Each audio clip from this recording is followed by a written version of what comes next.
तो मैंने कहा हस्तमैथुन करने के 2 कारण हैं। अब अश्लील विचार आने के 4 कारण हैं। कौन कौन से? इसलिए आपको यदि हस्तमैथुन से जड़ से छुटकारा पाना है, जड़ से, तो उसके लिए ये चीजें जरूरी हैं, जरूरी। आज जिस विषय पर हम बात करना चाहते हैं वो आज के नौजवानों की बहुत बड़ी समस्या बन गई है, जिसको मास्टरबेशन, हस्तमैथुन कह लीजिए। मेरे अनुमान से जिस भी बच्चे में थोड़े से भी संस्कार हैं, माता पिता के संस्कार लगा लीजिए या उसके पूर्व जन्म के संस्कार लगा लीजिए या कुछ भी लगा लीजिए, तो नौजवान इसे छुटकारा पाना चाहता है, लेकिन वो छोड़ नहीं पाता है। ऐसे मेरे पास बहुत से मैसेज आते हैं जब मैंने इस चीज की तह में गया, इसके मूल में गया कि ये लोग करते क्यों हैं। पता है गलत है, पता है हानि होती है, पता आत्मविश्वास गिरता है, पता है शरीर में कमजोरी आती है, पता है हमारी मन की एकाग्रता भंग होती है, पता है हमारा आत्मविश्वास टूटता है, सब पता है, फिर भी करते क्यों हैं। मेरे पास वो मैसेज आएंगे, उनकी वो इमोजी आती है ना, वो रोते हुए, उनकी गुरुजी आज फिर हो गया। तो फिर मैं उसकी थोड़ी तह में गया, मैंने पूछा कैसे हो गया, क्यों हो गया, क्या विचार उठा।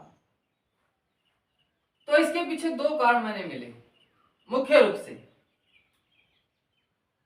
सबसे पहला जो कारण मिला वो कारण मिला मन में अश्लील विचार आना। जब अश्लील विचार आए तो अश्लील विचार को फिर सहारा मिल जाता किससे? मोबाइल से। मोबाइल में फिर अश्लील चीजें देख लेना। बेल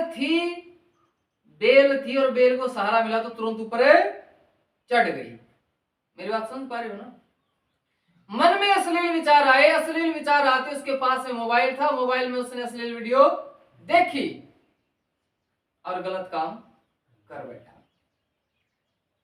तो जो 2 मुख्य कारण हुए, इन 2 मुख्य कारणों में से हमें इनको हटाना पड़ेगा। सबसे पहला जो कारण आया वो अश्लील विचार आना हुआ। अब अश्लील विचार क्यों आते हैं? बात आएगी अश्लील विचार क्यों आते हैं। कहते हैं इस अश्लील विचार आने का जो कारण है वो है हमारा खान पान। अश्लील विचार आने का कारण क्या है? हमारा खान पान में बिगाड़ा जाना या हमारी संगत गलत हो जाना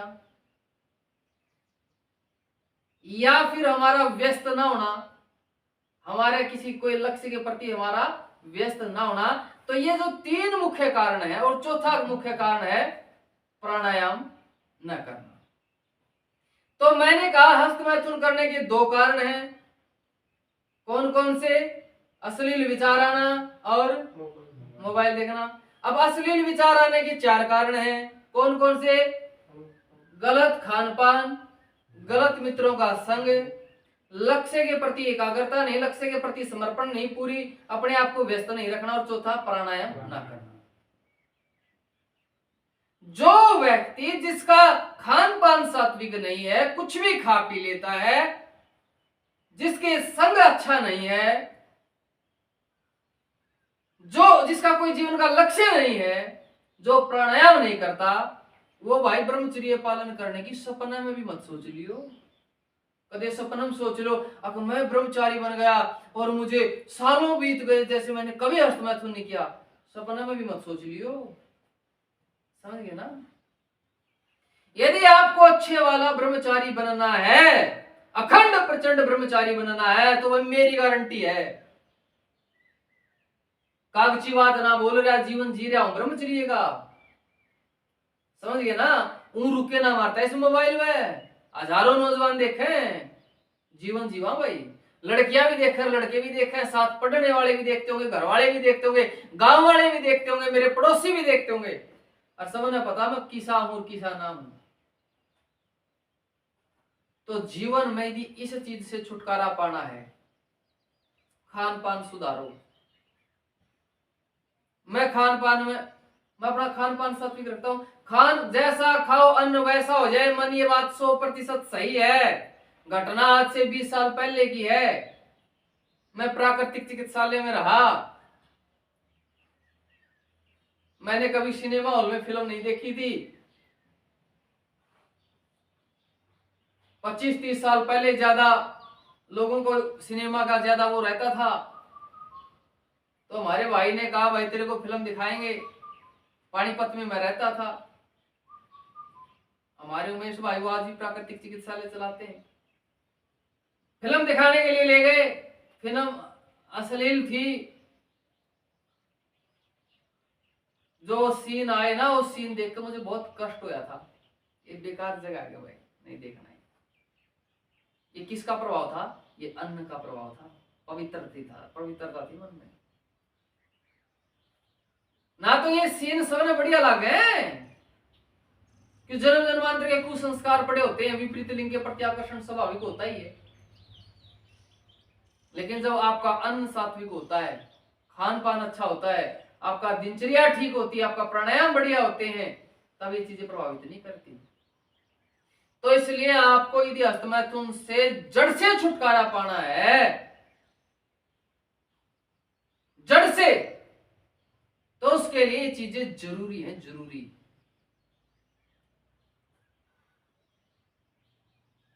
फिर दूसरी बात आई मोबाइल की। फिर मैं कहता हूं मोबाइल छोड़ दो भाई। लड़के कहते हैं जी मोबाइल तो नहीं छोड़ सकते। मैंने कहा क्यों नहीं छोड़ सकते? बोले कि कंपटीशन की तैयारी करते हैं, मोबाइल से पढ़ते हैं। मैं कहता हूं मोबाइल को देख करके आप अश्लील हरकत करते हैं, वो ज्यादा नुकसान हो रहा है, या मोबाइल से तुम पढ़ोगे नहीं वो ज्यादा नुकसान होगा? मोबाइल से नहीं पढ़ोगे तो तुम किताबों से भी पढ़ लोगे, लेकिन मोबाइल के कारण तुम्हारी पढ़ाई में उतना नुकसान नहीं होगा जिसका कई गुना नुकसान है तुम्हारी बुद्धि, तुम्हारे मस्तिष्क, तुम्हारे आत्मविश्वास, तुम्हारे साहस, तुम्हारे उत्साह को हो रहा है। उस नुकसान से तुम बच जाओगे और मोबाइल की भरपाई तुम पुस्तकों से कर लोगे। पर नहीं, स्वाद आवे ना, उस स्वाद को कर छूटे। और फिर जब स्वाद ढीला हो ले, फिर मेरे पास फोन करेंगे गुरुजी, अरे स्वाद सारा ले गए, निचड़ लिया गुरुजी। पहले फोन कर लेता जब तेरा स्वाद उठ रहा था। वैसे ये शब्द आजकल थोड़े से अजीब लगेंगे, लोग क्या करूं अब मैं भी, अभी तख्त पे बैठा हूं ना, अब ये क्या क्या बोल रहा है, ये मैं वास्तविकता बोल रहा हूं, बस शब्द वही है, भाषा वही है। तो भाई इसलिए आप यदि बढ़िया ब्रह्मचर्य पालन, हाँ गुरुकुल में फोन अलाउड नहीं भाई। सौरभ फोन जमा कर लिया आते ही काम क्या है, जमा करना। क्यों मैं कहूंगा तो महसूस कर देंगे। मान लीजिए अंकित आया है, कि मैं इसने गुम फोन महसूस करेगा, तब यदि मेरा हुआ वैसे तो फोन जमा होता है क्या? नहीं कहता था, यदि पता है तू कह देगा जमा कर लेगा, ठीक है ना। मुख्य आदमी से महसूस कर जाता आदमी, ठीक है ना। अब सौरभ ने भी टाइम नहीं है, इतना की उल्लेख है, नाम चढ़ाओ, इस पे एक आदमी लगाना पड़ा क्योंकि अष्टदे याद ही करे याद, ठीक है ना। तो अब भाई हमने जो भाई वीडियो देख रहे हैं, तो मैं आप सबसे कहना चाहता हूं, एक तो मोबाइल की बीमारी से पीछा छुड़ा लो। अपनी किताबें, हम भी किताब, हमारा मोबाइल खूब सिलेबस है, ये किताबें तय लग रही हैं, अब किताबों से पढ़ते हैं, मोबाइल में भी देख सके हैं, लेकिन अब किताबों में आ रहा हमने आनंद। अरे मोबाइल में पढ़ाने वाला किताबों से तो पढ़ा होगा वो भी, या ये मोबाइल से पढ़ते आ रहे हैं सारे जिन्हें किताबें लिख रखी हैं। उस समय तो मोबाइल का वो इतना प्रचलन भी नहीं होगा, क्यों जी। और अगली बात भाई,